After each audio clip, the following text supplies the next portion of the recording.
With Edwin Diaz just signing a historic contract with the Mets, a lot of Yankee fans are wondering, well, who could the Yankees potentially get out of the relievers available?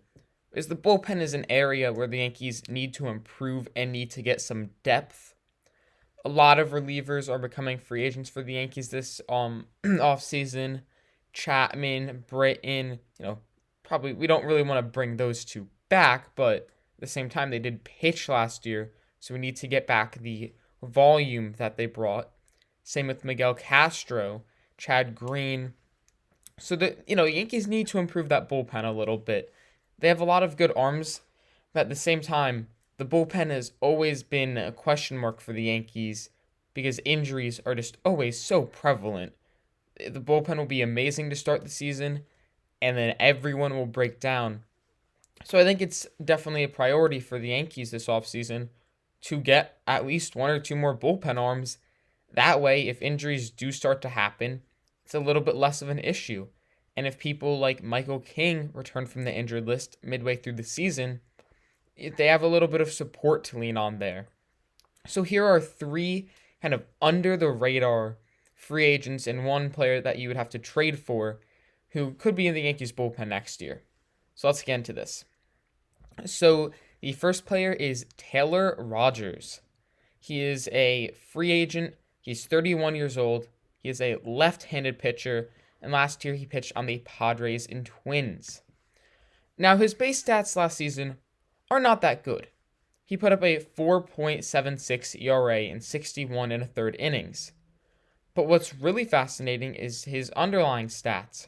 His FIP, which is fielding independent pitching, is 3.32, which is really good there.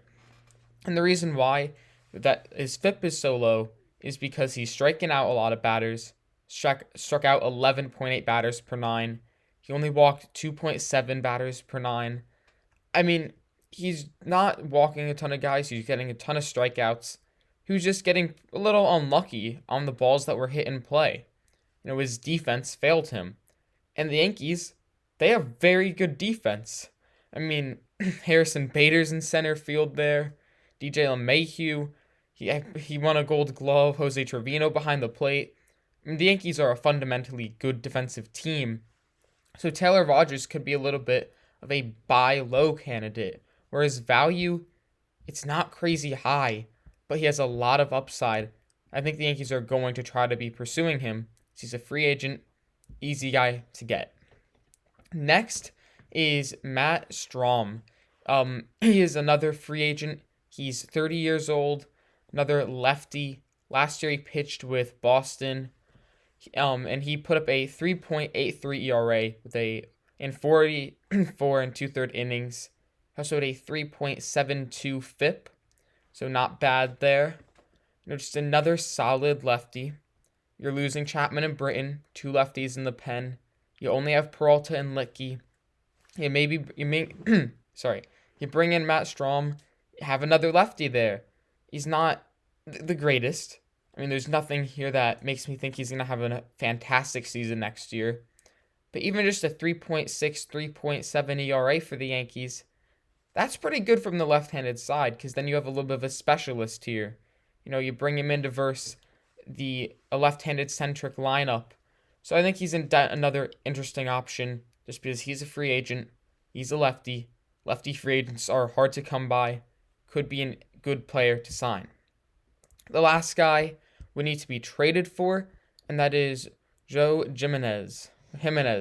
So he is 27 years old. He's a right-handed relief pitcher.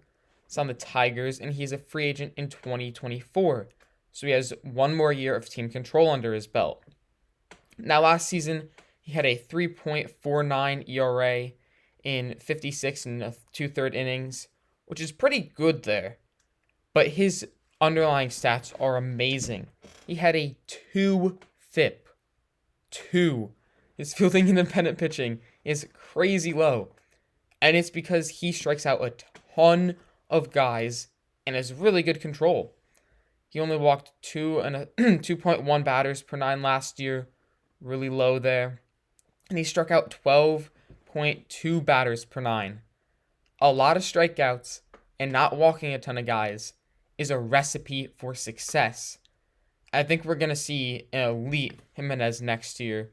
His FIP is really low. The ERA was still not that bad there. I mean, 3.49 is not a bad ERA.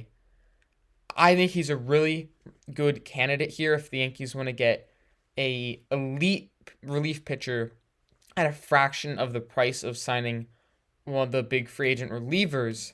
Jimenez, he's probably not going to cost too many prospects because the Tigers are not in a situation to win next season. And being a free agent in 2024, they're probably going to think, how can we get some value out of this guy? So those are 3 pitchers I think the Yankees should try to get this offseason. Some under-the-radar names here, guys you maybe haven't heard of. If you have if you have the names of pitchers and players that the Yankees should target this offseason, put them in the comments below.